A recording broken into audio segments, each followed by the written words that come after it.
Saludos y bienvenidos a otro video de Universidad Cristo. Este video titulado Siervo Sufriente en Isaías 53:5. Y comienzo con esta pregunta. ¿Quién es? ¿A quién Isaías 53:5 se refiere? Conocemos este verso: mas él herido fue por nuestras rebeliones, molido por nuestros pecados. El castigo de nuestra paz fue sobre él, y por su llaga fuimos nosotros curados. A través de la tradición de fe se interpreta que ese siervo sufriente fue Jesucristo, y que cuando murió y padeció en la cruz, ahí redimió a toda la humanidad de los pecados, y así se interpreta. Pero cuando uno estudia a través de las tradiciones de fe y a través del testamento, y cuando menciono testamento me refiero a el Tanakh, o lo que conocemos como la ley de Moisés, los profetas, los salmos, y a eso le llamo el testamento, lo que nosotros también llamamos el Viejo Testamento. Pero tenemos que considerar esto, que hay un pueblo, hay una nación que a través de la historia y a través de su historia, desde su origen, solo existe un testamento. Y este testamento es su testamento. Por eso aquí está esta diferencia y tratamos de conocer quién es este siervo sufriente. A través de la interpretación de la religión y tradición occidental judeo-romana cristiana, entonces se interpreta que en el Nuevo Testamento, como les dije, es Jesucristo. Pero a través de lo que conocemos como el Viejo Testamento, el pueblo judeo-hebreo, ¿qué dice? Y ellos dicen, se refiere a un remanente en la historia que preservó la idea, la promesa. Y por eso fueron en su historia, en su poema, fueron personificados con una persona. Un grupo de personas, un remanente, personificados en una historia, en un poema, como una persona, el siervo sufriente. Entonces vamos a ver lo que el testamento enseña a través de la historia y cómo podemos nosotros en nuestro presente ver y entender la realidad del siervo sufriente. Tengo unas notas aquí y vamos a leer algunos versos. Comienzo. El testamento nos enseña esta realidad y vamos a comenzar con ciertos versos. Génesis capítulo 32, versos del 22 al 30, habla cuando la historia de que Jacob luchó con Dios y vemos que Dios le cambió el nombre a Israel. Aquí se está personificando o vemos el nacimiento o la realidad en estas historias, en estos cuentos, para distinguir a una nación en la historia de otras naciones que tenían sus historias y sus cuentos. Por eso necesitamos conocer la verdad de la historia para entender estas historias que tenemos a través de toda la Biblia. Y por eso entonces en esta historia Jacob representando a una nación, Israel. Y vemos esa historia. Otra es Éxodo capítulo 4 versos 22 y 23. Israel es mi primer hijo varón. Levíticos capítulo 25 verso 42 dice, los israelitas son mis siervos.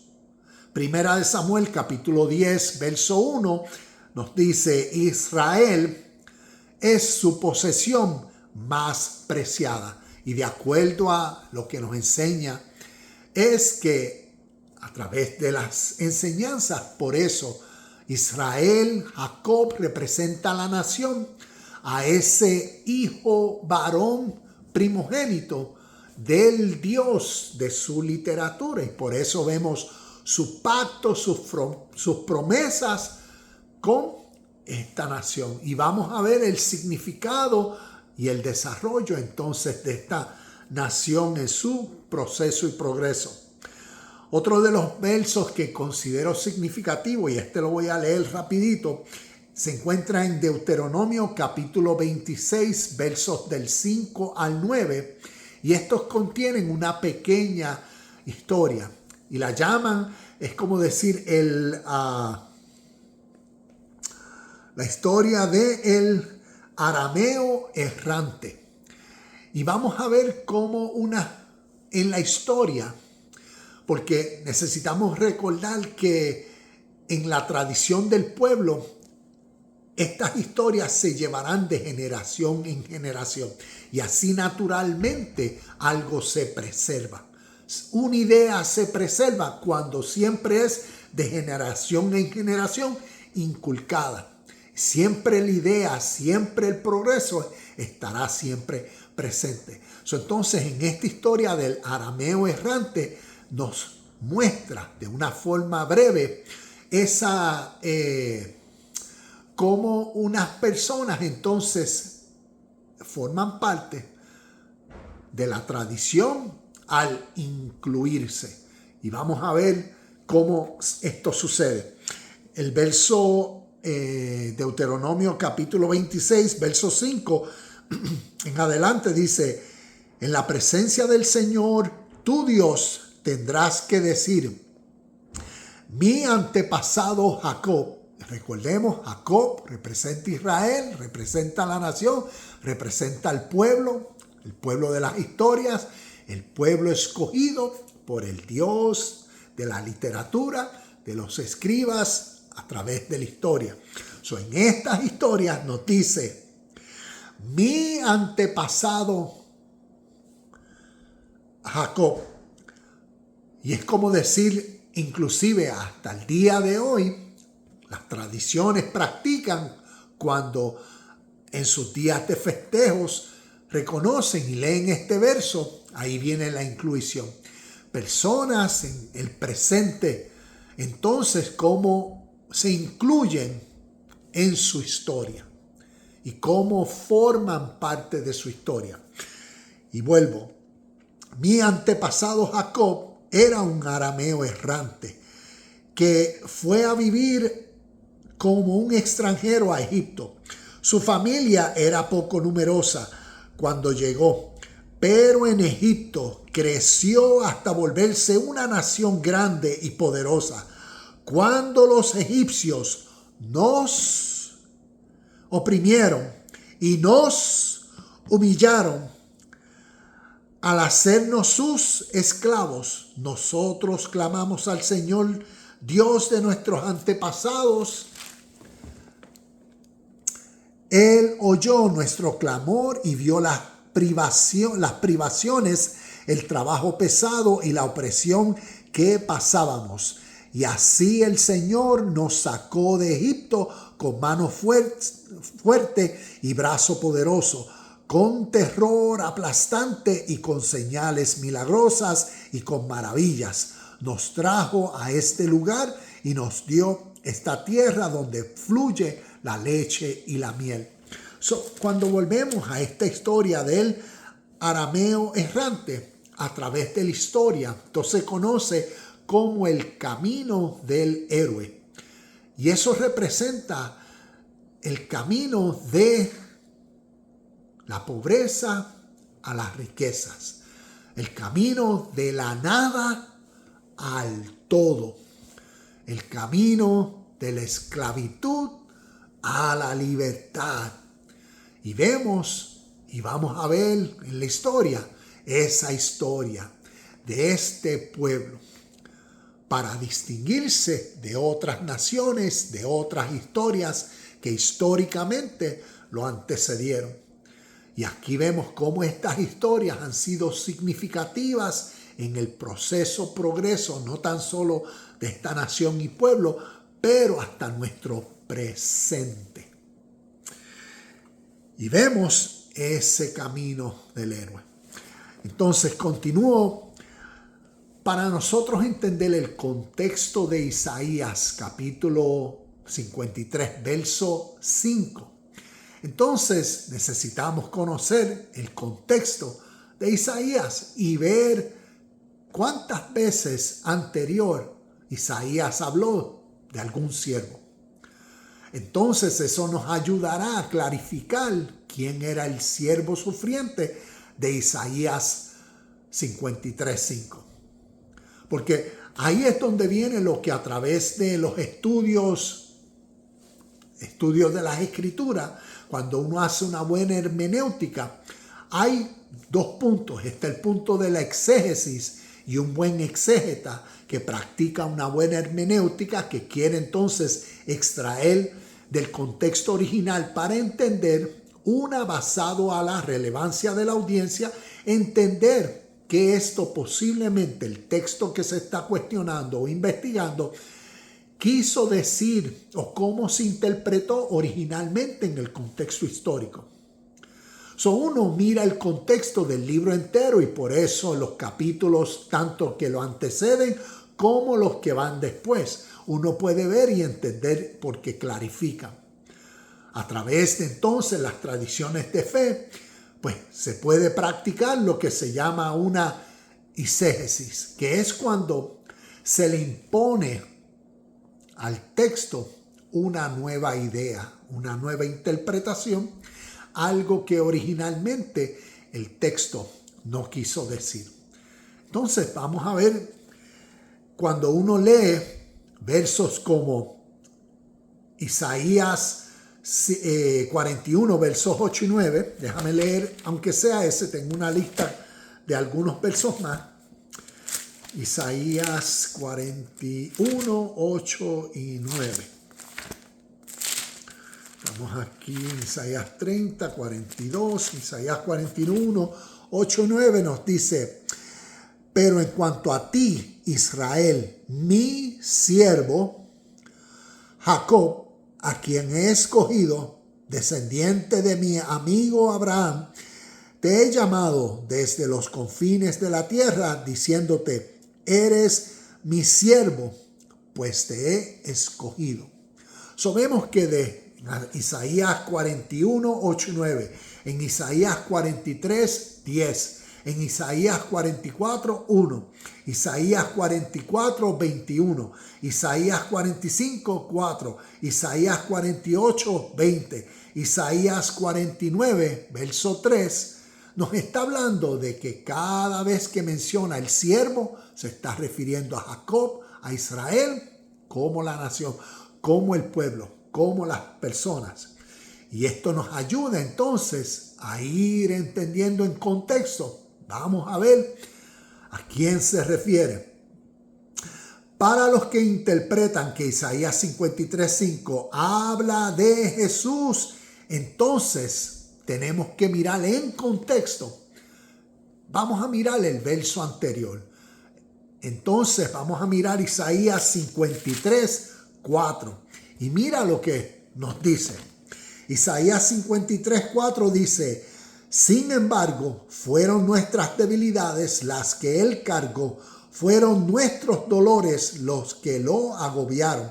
Y pensamos que sus dificultades eran un castigo de Dios, un castigo por sus propios pecados. Y aquí entonces es como decir un castigo por sus propios pecados, como que Dios o lo que sucedió, Dios estaba castigando a este siervo sufriente, en este caso interpretándolo de la forma de la tradición cristiana, a Jesús, a Jesucristo, por sus propios pecados. ¿Y cuáles pecados Jesús cometió a través de su historia y ministerio? Que los tenemos en los evangelios. porque vemos que él fue libre de pecado. Él no pecó. Entonces, ¿a quién se estaba refiriendo? Según Isaías 53:4. El verso antes que se toma para decir que está hablando de Jesucristo. También, si miramos después en el contexto, Isaías 53, verso 10, nos dice: formaba parte del buen plan del Señor aplastarlo y causarle dolor. Sin embargo, cuando su vida sea entregada en ofrenda por el pecado, tendrá muchos descendientes, disfrutará de una larga vida y en sus manos el buen plan del Señor prosperará. Y vemos como decir, wow, formaba plan del Señor aplastarlo. Y estos son versos que demandan que se estudie este capítulo entero, que se estudie este libro entero. Inclusive, antes de continuar, en mi Biblia me aparece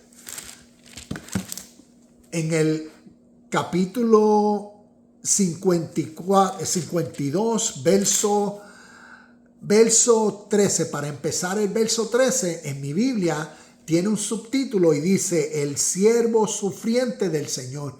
Es como decir, de ahí en adelante, en contexto, va a hablar del siervo sufriente.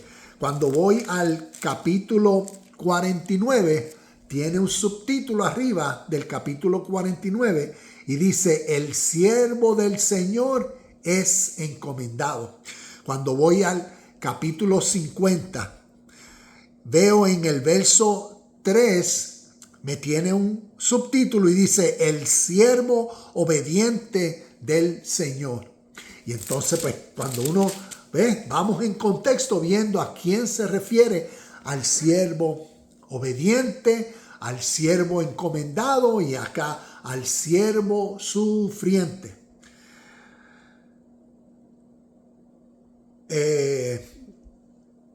Estoy mirando aquí las notas. El siervo sufriente, cuando miramos en el contexto, el siervo sufriente se refiere a los hijos justos. Perdón, a los hijos justos. Se está refiriendo como a un remanente. Aquí la historia está personificando no a toda la nación, porque vemos que esa es la realidad desde el Viejo Testamento. Habían 12 tribus y de esas 12 tribus, entre ellos mismos comenzaron a pelear, a luchar y a destrozarse.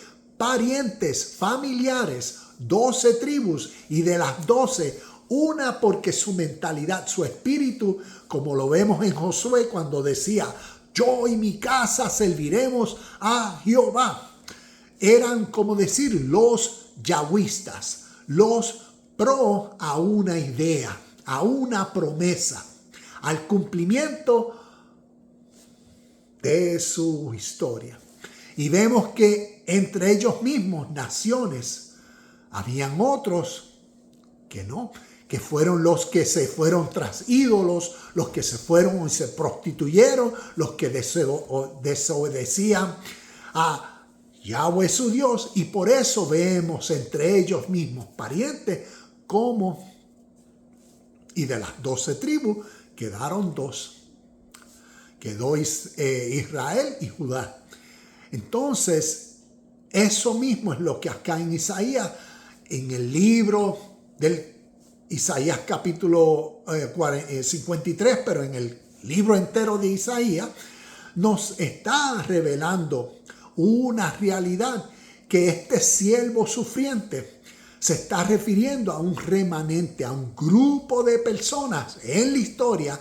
Están siendo personificadas personas que fueron, como decir, los obedientes. Fueron los que entre ellos, y aquí en estas historias poéticamente, fueron maltratados, fueron rechazados, fueron los sufrientes y todas las descripciones que nos dan. Y después vemos cómo fueron entonces glorificados y cómo la idea, cómo la nación creció, y hasta el día de hoy vemos esta misma realidad entre los mismos del pueblo.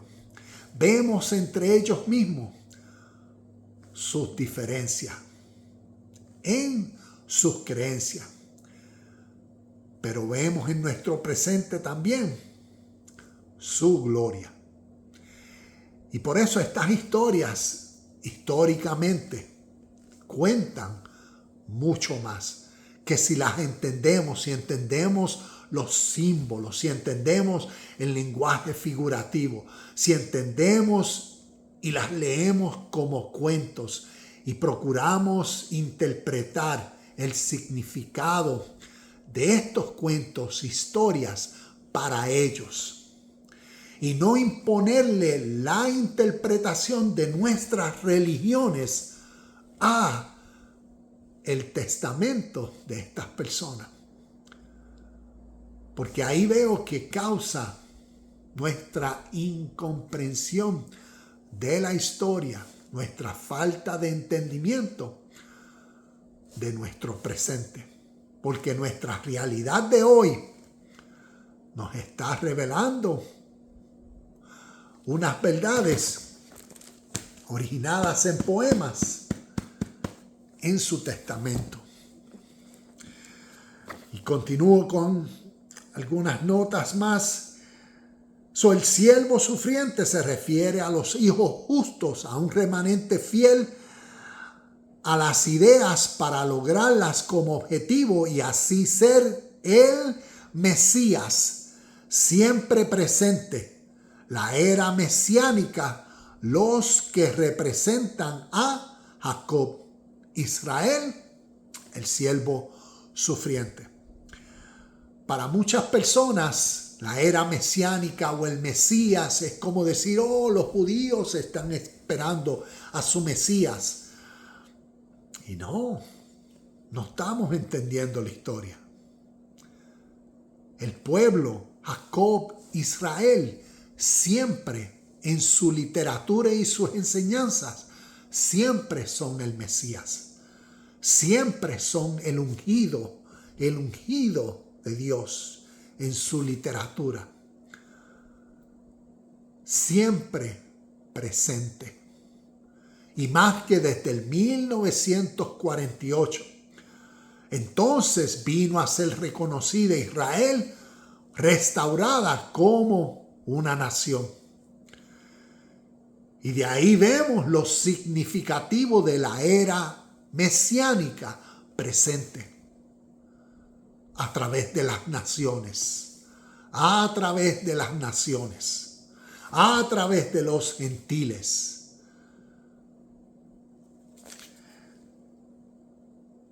¿Qué nos cuentan las historias de guerras entre las mismas tribus? Y esto fue lo que hablé, de que en el Viejo Testamento las historias de las mismas tribus que entre ellos mismos lucharon. Voy a continuar y todas estas notas, versos, todo esto lo voy a dejar en los comentarios. Isaías como autor, ¿quién él creía que el siervo sufriente era? ¿De quién estaba hablando en el capítulo 52, verso 15? En el capítulo 52, verso 15, leemos y dice, y él alarmará a muchas naciones, los reyes quedarán mudos ante él, verán lo que no se les había contado, entenderán lo que no habían oído hablar. Y él, ¿ves? Y él, ¿quién es este él? ¿Quién es este siervo sufriente? Este remanente que ha crecido y engrandecido como nación, llevando un propósito, una idea a cabo entre las naciones. Esta poesía es considerada mesiánica. Isaías 53 se evidenciará en la época o era mesiánica. ¿Qué ocurrirá? Que las naciones reconocerán a Jacob, al siervo sufriente. Las naciones, según sus interpretaciones, según sus poesías, reconocerán que fueron ignorantes y causadores de mal sobre ellos. Y aquí tengo más notas, pero lo resumo en esa forma. En mi interpretación, y esto es como decir un comentario mío personal, en mi interpretación, por lo aprendido por años, estudiando a través de ellos mismos, estudiando a través de su literatura, estudiando a través del Talmud, a través de Kabbalah, estudiando diferentes fuentes, tanto jasíricas, ortodoxas, también, ¿cuál es la otra? Humanistas, o entre ellos mismos tienen diferentes tradiciones y estudiando por años, tratando de conocer y entender mejor el testamento y las historias. Porque desde que yo nací como un cristiano pentecostal en mi familia. Y para nosotros la Biblia, y para mí, influenciado toda mi vida. Y le he dedicado entonces años a la historia y a las historias y a conocer estas historias. Y por eso hago estos videos, para compartir.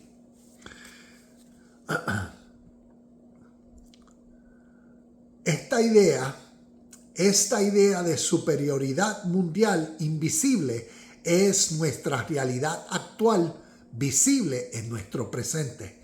Estamos viviendo la era mesiánica, hablé de eso desde el 1948. Continúo, por eso en la historia, Jesús el Cristo vino a corregirlos a ellos de sus ideas supremacistas. Aquí en esta página, Universidad Cristo, comparto la historicidad de Jesús, mirándolo como un ser humano, como un judío de nacimiento.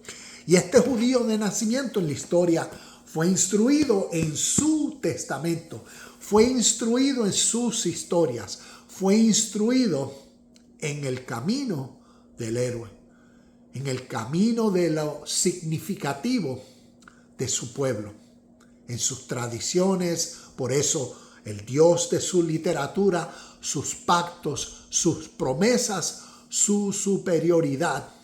Por eso su santidad de otras naciones. Por eso su exclusividad. Y este Jesús de la historia fue una persona que en la historia conoció de su trasfondo histórico, conoció de la historia que lo antecedía y conoció de la sabiduría espiritual que por miles de años procedía y se originó en el Oriente. El principio del monoteísmo no comenzó con las historias de sus escribas en su creación o sus génesis. El principio del monoteísmo y de la revelación de Dios como una ley universal entre todo ser humano, como un espíritu siempre presente, se originó históricamente por miles de años desde el Oriente. Y vemos en la historia naturalmente como un judío de nacimiento, instruido en su testamento, dejó a su tierra y su parentela y conoció el espíritu de una vida universal siempre presente, a quien entonces cuando vino a los suyos, los vino a concientizar de la vida del espíritu eterno. Y por eso naturalmente vemos la diferencia de espíritus a través de las historias de toda la Biblia. Vemos como naturalmente su pueblo, condicionado a su tradición, en su testamento, tenían un espíritu de superioridad y de supremacía y de un reino físico por sus promesas e ideas. Y vemos en la historia cómo este judío de nacimiento vino a ellos mismos, a sus contemporáneos, a hablarles de un espíritu, una mentalidad, una conciencia, a lo cual llamó el reino de mi Padre, mi Dios.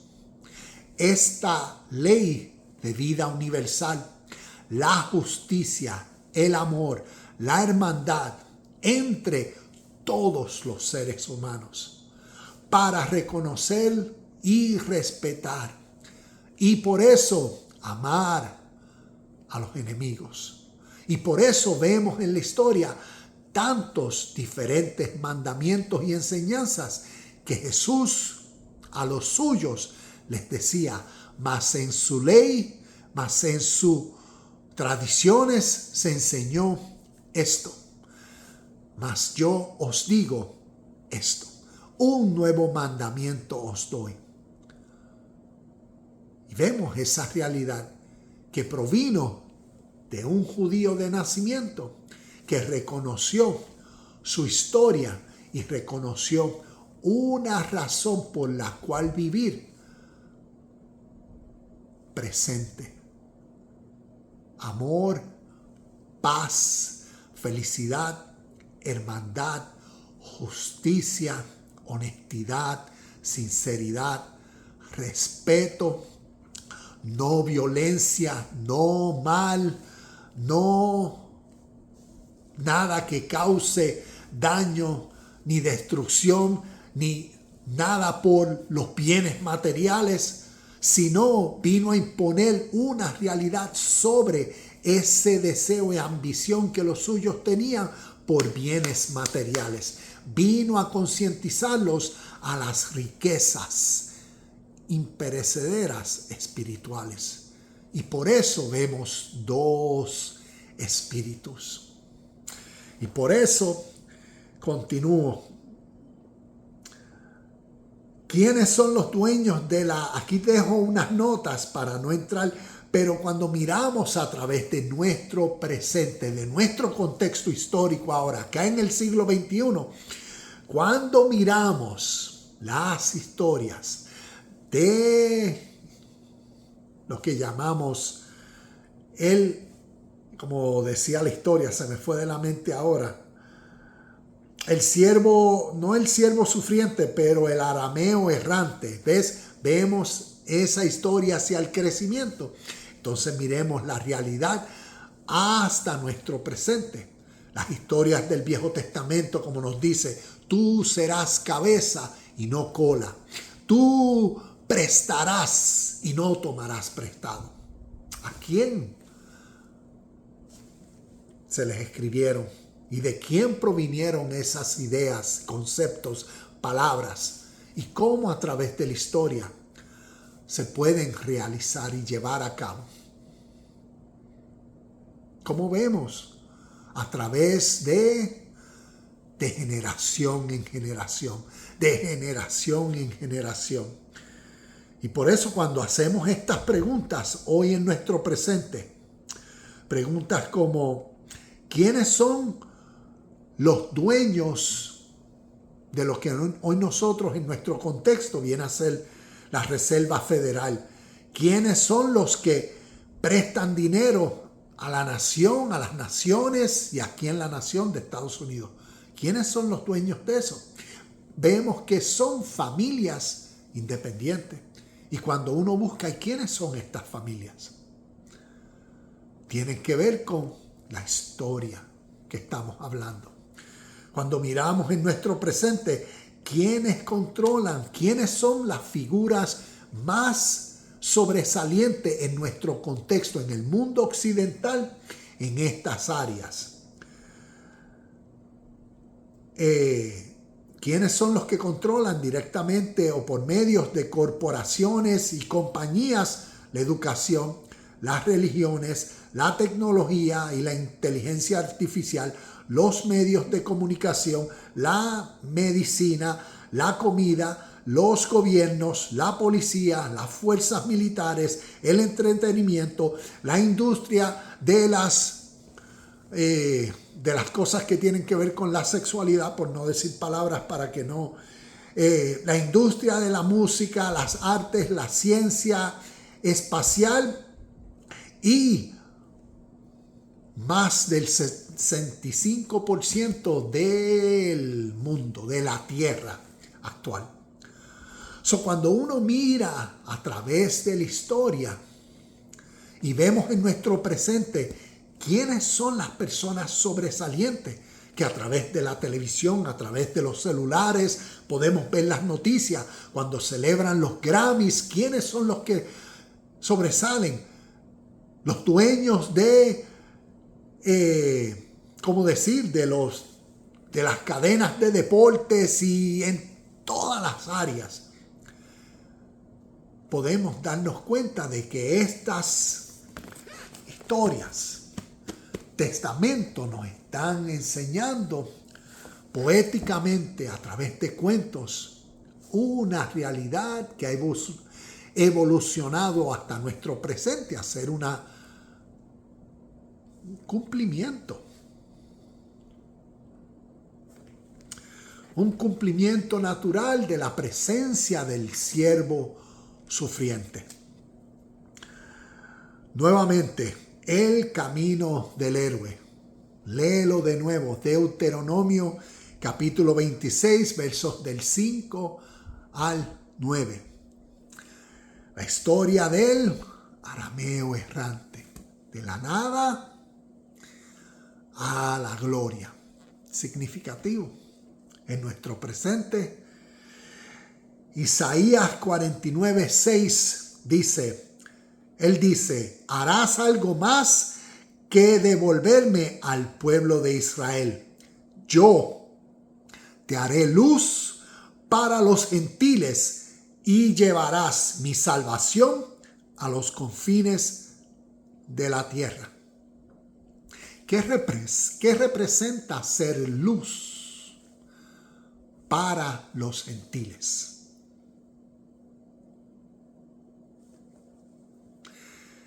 Préstale atención a eso. Y termino con el siervo sufriente,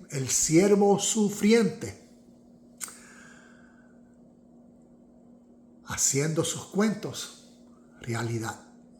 Namaste, shalom y bendiciones y nos vemos en el próximo video de Universidad Cristo.